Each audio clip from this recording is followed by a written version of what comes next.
台灣女星徐熙娣因為痛失姐姐徐熙媛而大受打擊，需要全面停工，直至早前現身金鐘獎頒獎典禮之後，小 S 先至逐漸恢復社群互動。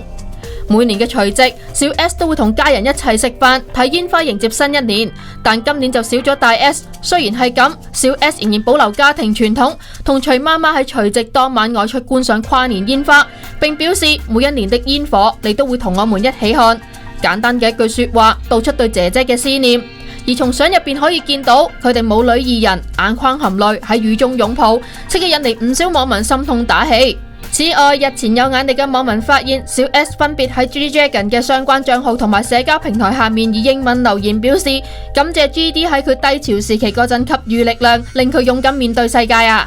！Hello， 東網嘅觀眾大家好，我係 Cecilia 蔡思韻，祝大家聖誕快樂，新年進步。我最難忘嘅聖誕節應該仲未到，我希望係今年啦。